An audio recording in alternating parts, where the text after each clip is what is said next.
ನಾಗೇಂದ್ರ ಅವರು ಇಡಿ CBI ಎಲ್ಲ politically motivated ಅಂದರೆ ಅವೆಲ್ಲ ಇವತ್ತಿಂದ ಏನಿರೋವಲ್ಲ. 50 ವರ್ಷದಿಂದನೂ ಇಡಿನೂ ಇದೆ, CBI ಇದೆ. ಅವಾಗೇನು ಅವು ಪೊಲಿಟಿಕಲ್ ಆಗಿತ್ತ, ನಾನ್ ಪೊಲಿಟಿಕಲ್ ಆಗಿತ್ತ? ಸುಮ್ಮನೆ ಸಿಕ್ಕಾಕ್ಕೊಂಡಿದ್ದಾರೆ.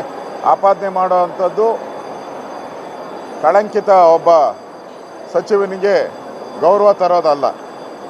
ಇಲ್ಲಿ ಪ್ರಮುಖವಾಗಿ ಹಂಗಾರೆ 187 ಕೋಟಿ ಹೆಂಗೋಯ್ತು?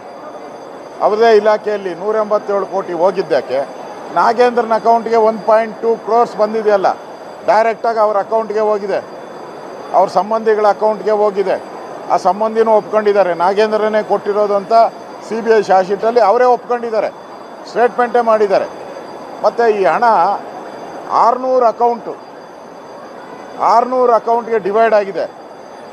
ಇಲಾಖೆ ಹಣ 600 ಅಕೌಂಟ್ಗೆ ಡಿವೈಡ್ ಆಗೋಕ್ಕೆ ಅಂದರೆ ಮಂತ್ರಿ ಸಹಾಯ ಇಲ್ದಿರ ಹೆಂಗಾಗ್ತೈತೆ? ಮಂತ್ರಿ ಡೈರೆಕ್ಷನ್ ಇಲ್ದಿರ ಈ 600 ಅಕೌಂಟ್ ಹೆಂಗೆ ಓಪನ್ ಆಗ್ತೈತೆ? ಮತ್ತು ಅವ್ರ ಶಿಷ್ಯ ನೆಕ್ಕುಂಡಿ ನಾಗರಾಜ್, ಅವ್ರ ರೈಟ್ ಹ್ಯಾಂಡು, ಅವನ ಅಕೌಂಟ್ಗೆ ದುಡ್ಡು ಹೋಗಿದೆ. ಈ ದುಡ್ಡೆಲ್ಲ ಆಂಧ್ರಾಗೆ ಹೋಗಿ, ಅಲ್ಲಿ ಕೋಆಪರೇಟಿವ್ ಬ್ಯಾಂಕ್ ಹೋಗಿ, ಅಲ್ಲಿಂದ ಎಲ್ಲ ಮತ್ತೆ ಬಳ್ಳಾರಿಗೆ ಬಂದಿದೆ. ಯಾಕೆ ಬೇರೆ ಕಡೆ ಹೋಗೋಕ್ಕಾಗ್ತಾ ಇರಲ್ಲ? ಬಳ್ಳಾರಿ ಬಿಟ್ಟು ಬೇರೆ ಜಿಲ್ಲೆಗಳು ಯಾವುದು ಕರ್ನಾಟಕದಲ್ಲಿ ಇಲ್ಲಲ್ಲ, ಬರಬೇಕಾಯ್ತು. ಬೇರೆ ಕಡೆ ಮೈಸೂರಿಗೆ ಹೋಗ್ಬೇಕಾಯ್ತು, ಬೆಳಗಾವಿಗೆ ಹೋಗ್ಬೇಕಾಯ್ತು. ಯಾಕೆ ಬಳ್ಳಾರಿಗೆ ಯಾಕೆ ಬಂದಿದೆ ದುಡ್ಡು? ಇವರ ಬಂಧುಗಳಿಗೆ ಯಾಕೆ ಬಂದಿದೆ ದುಡ್ಡು? ಇವ್ರ ಅಕೌಂಟ್ಗೆ ದುಡ್ಡು ಬಂದಿದೆಯಲ್ಲ, ಇವರ ರಿಲೇಷನ್ ಅಕೌಂಟ್ಗಳಿಗೆ ದುಡ್ಡು ಬಂದಿದೆ ಅಂದರೆ ಇದು ಪ್ರೀ ಪ್ಲ್ಯಾನ್ಡ್ ಆಗಿ ಮಾಡಿರೋಂಥ ಕಳ್ಳತನ ಇದು. ಈಗಾಗಲೇ ಸೆಂಟ್ರಲ್ CBI ಈಗಾಗಲೇ ಚಾರ್ಜ್ ಶೀಟ್ ಹಾಕಿದ್ದಾರೆ. 3 ಚಾರ್ಜ್ ಶೀಟ್ ಇದೆ, 3ರಲ್ಲೂ ಇವರೇ ಅಪರಾಧಿ. ಇಡಿ ಚಾರ್ಜ್ ಶೀಟ್ ಹಾಕಿದೆ, ಅದರಲ್ಲೂ ಇವರೇ ಅಪರಾಧಿ. ಅಂದರೆ ಕಳ್ಳತನ ಆಗಿರೋದು ಕರೆಕ್ಟು ಅಂತ ಸಿದ್ದರಾಮಯ್ಯನವರೇ ಅಸೆಂಬ್ಲಿಯಲ್ಲಿ ಹೇಳ್ಬಿಟ್ರು. 89 ಕೋಟಿ 187 ಕೋಟಿ ಅಲ್ಲ. ಹಂಗಾರೆ 89ಗೆ ಹೆಂಗೆ ಹೋಯ್ತು? ಯಾರು ಹೇಳಿಕೆ ಮೇಲೆ ಹೋಯ್ತು? ಆ ಅಧಿಕಾರಿ ಡೈರೆಕ್ಷನ್ ಕೊಟ್ಟವ್ರು ಯಾರು? ಈಗೆಲ್ಲ ಅಧಿಕಾರಿಗಳೆಲ್ಲ ಬಾಯ್ ಬಿಟ್ಟಿದ್ದಾರಲ್ಲ, ನಮಗೆ ದುಡ್ಡು ಎಲ್ಲಿಂದ ಎಲ್ಲಿಗೆ ಕಳಿಸ್ತೆ ಎಲ್ಲ ಡೀಟೇಲ್ ಬಂದಿದೆಯಲ್ಲ. ಇವಾಗ ಇವರೇನೋ SIT ರಚನೆ ಮಾಡಿಬಿಟ್ಟು ಕ್ಲೀನ್ ಚಿಟ್ ತಗೊಂಬಿಟ್ರೆ ಉಳಿದಂಥ 4 ಸಂಸ್ಥೆಗಳು ಕೊಡಬೇಕಲ್ಲ ಕ್ಲೀನ್ ಚಿಟ್ಟು.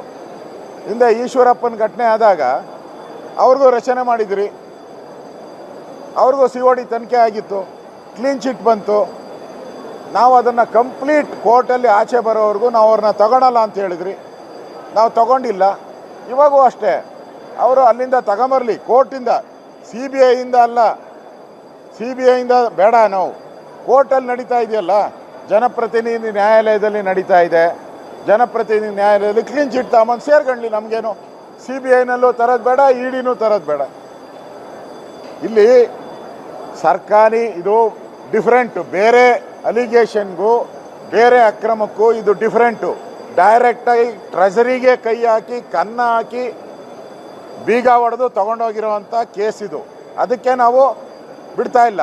ಇದು ಎಸ್ಟಿಗಳ ಹಣ, ಪರಿಶಿಷ್ಟರ ಹಣ, ದಲಿತರ ಹಣ ನುಂಗಕ್ಕೆ ಬಿಡಲ್ಲ. ಇದು ನಾಗೇಂದ್ರನ ಪ್ರಶ್ನೆ ಅಲ್ಲ, ನಾವು ನಾಗೇಂದ್ರ ವ್ಯಕ್ತಿ ಪ್ರಶ್ನೆ ಅಲ್ಲ, ದುಡ್ಡು ಲೂಟಿ ಮಾಡಿದವ್ರ ಪ್ರಶ್ನೆ ನಮ್ಮದು. ಏನು ನಾಗೇಂದ್ರ ನಾನು ST ಅಂದರೆ ಬೇರೆ STಗಳು ಮಾಡಲಿ, ಇನ್ನೂ 4 ಜನ ಇದ್ದಾರಲ್ಲ STಗಳು ಆ ಜಿಲ್ಲೆಯಲ್ಲಿ, ಮಾಡಲಿ. ಅವ್ರಿಗೆ ಲೇಡಿ ಕೋಟಾನೇ ಮಾಡಲಿ, ST ಲೇಡಿ ಇದ್ದಾರೆ. ಸುಮ್ಮನೆ ದಲಿತರ ಕೋಟ ಮಾಡೋದು ಬೇಡ. ಪಕ್ಕದಲ್ಲಿ ಯಾರ ಇದ್ದಾರೆ ನಿಮ್ಮ ಜಿಲ್ಲೆಯವರು, ಅವ್ರಿಗೆ ಕೊಡಿ, ಅವ್ರಿಗೆ ಮಂತ್ರಿ ಸ್ಥಾನ ಕೊಡಿ.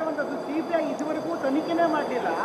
ಜೂನ್ 3ನೇ ತಾರೀಕು DK ಶಿವಕುಮಾರ್ ಅವರು ಪ್ರಮಾಣ ವಚನ ತಗೋತಾರೆ. ಅದ್ರ ಹಿಂದಿನ ದಿನ ಜೂನ್ 2ನೇ ತಾರೀಕು ಪ್ರೆಸ್ ರಿಲೀಸ್ ಮಾಡ್ತಾರೆ. ಅಂದ್ರೆ ಉದ್ದೇಶ ನಮ್ಮನ್ನು ಕೇಳಿಸ್ಕೋಬಾರ್ದು ಅಂತ ಮೋಟಿವೇಟೆಡ್ ಅಂತಾರೆ. ತನಿಖೆ ಯಾಕೆ ಮಾಡಿಲ್ಲ CBI ಅಂತ ಪ್ರಶ್ನೆ ಮಾಡ್ತಿದ್ದಾರೆ. ತನಿಖೆ ಮಾಡ್ದಿರ ಅರೆಸ್ಟ್ ಆಗಿ ಜೈಲ್ಗೆ ಹೆಂಗೆ ಹೋದ್ರು ಇವರು? ತನಿಖೆ ಮಾಡ್ದಿರ ಚಾರ್ಜ್ ಶೀಟ್ ಹೆಂಗೆ ಹಾಕಿದ್ರು ಇವರು? 900 ಪೇಜು ಚಾರ್ಜ್ ಶೀಟ್ ಇರೋದು, 9,000 ಪೇಜು ಚಾರ್ಜ್ ಶೀಟ್ ಇರುವಂಥದ್ದು. ಅದು ಹೆಂಗಾಯ್ತು? ತನಿಖೆ ಮಾಡ್ದಿರ ಅಷ್ಟೊಂದು ಮಾಹಿತಿ ಹೆಂಗೆ ಕಲೆಕ್ಟ್ ಆಯಿತು? ಈಗ ನಾಗೇಂದ್ರ ಬೇಡಪ್ಪ, ಇರೋ ಎಲ್ಲ ಮಂತ್ರಿಗಳ ಮೇಲೆ ಹಾಕ್ಬೋದಾಯ್ತಲ್ಲ. CBIಗೆ ಕೋಪ ಇದ್ದರೆ ಇನ್ನು ಉಳಿದಂಥ ಮಂತ್ರಿಗಳಿದಾರಲ್ಲ, ಆ ಮಂತ್ರಿಗಳ ಮೇಲೆಲ್ಲ ಹಾಕ್ಬೋದಾಯ್ತಲ್ಲ. ಯಾಕೆ ಹಾಕಿಲ್ಲ? ನಿನ್ನ ಮೇಲೆ ಯಾಕೆ ಹಾಕಿದ್ದಾರೆ? ಕದ್ದಿದೆಯಾ, ಅದಕ್ಕೆ ಹಾಕಿದ್ದಾರೆ. ಆಮೇಲೆ ಮೀಡಿಯಾ ಬೈಕ್ನಲ್ಲೂ ಕೂಡ ಹೇಳಿದ್ದಾರೆ ಯಾವುದೇ ಕಾರಣಕ್ಕೆ ನಾವು ಡೆಸಿಗ್ನೇಷನ್ ತಗೊಳ್ಳಲ್ಲ. ಈಗಾಗಲೇ ಬಿಜೆಪಿಯ ಒಂದು 126 ಜನ ಸಂಸದರು ದೇಶಾದ್ಯಂತ ಎಫ್ಐಆರ್ಗಳು ಸೇರಿದಂತೆ ಸೀರಿಯಸ್ ಎಫ್ಐಆರ್ಗಳಾಗಿದೆ. ಈಗ ಈಶ್ವರಪ್ಪನ ಘಟನೆ ಆದಾಗೂ ಕೂಡ ಕಾಂಗ್ರೆಸ್ ಅವರು ಒಂದು 100 ಜನದ ಮೇಲೆ FIR ಇತ್ತು, ಅವ್ರ ಮೇಲೆ ತನಿಖೆ ಆಗ್ತಾ ಇತ್ತು, CBI ಇತ್ತು, ED ಇತ್ತು, ಲೋಕಾಯುಕ್ತ ಇತ್ತು. ಹೆಂಗೆ ಈಶ್ವರಪ್ಪಂದು ನೀವು ರಾಜೀನಾಮೆ ತಗೊಂಡ್ರಿ? ಹೆಂಗೆ ತಗೊಂಡ್ರಿ ಹೇಳಿ? ಈಶ್ವರಪ್ಪ ಏನೋ ಚೆಕ್ಕಲ್ಲಿ ತಗೊಂಡಿದ್ನಾ ಅಕೌಂಟಲ್ಲಿ? ನೀವು ಚೆಕ್ಕಲ್ಲಿ ತಗೊಂಡಿದ್ದೀರಲ್ಲ ಡೈರೆಕ್ಟಾಗಿ ಚೆಕ್ಕಲ್ಲಿ ತಗೊಂಡಿರೋದು ದಾಖಲೆ ಬಂದಿದೆಯಲ್ಲ ಈಗ CBI ರಿಪೋರ್ಟಲ್ಲಿ. ಈಶ್ವರಪ್ಪನಿಗಾದರೆ ಒಂದು ನ್ಯಾಯ, ಅವ್ರನ್ನ ರಾಜೀನಾಮೆ ಕೊಡಬೇಕು ಅಂತ ಏನು ಬಾವಿಗೆ ಇಳಿದು ತೊಡೆ ತಟ್ಟಿದ್ರಲ್ಲ, ಇವಾಗ ತಟ್ಟಿ ತೊಡೆ. ಧರ್ಮೇಂದ್ರ ಪ್ರಧಾನ್ ರಾಜೀನಾಮೆ ಸೀಡಿಗೆ ಇವ್ರನ್ನ ರಾಜೀನಾಮೆಗೆ ಹೈಕಮಾಂಡ್ ಸೂಚನೆ ಮೇಲೆ ನೀವು ಪ್ರೊಟೆಸ್ಟ್ ಮಾಡ್ತೀರಂದ್ರೆ ಆರೋಪ. ಅದು ಪಾರ್ಲಿಮೆಂಟ್ ವಿಚಾರ, ಇದು ಅಸೆಂಬ್ಲಿ ವಿಚಾರ.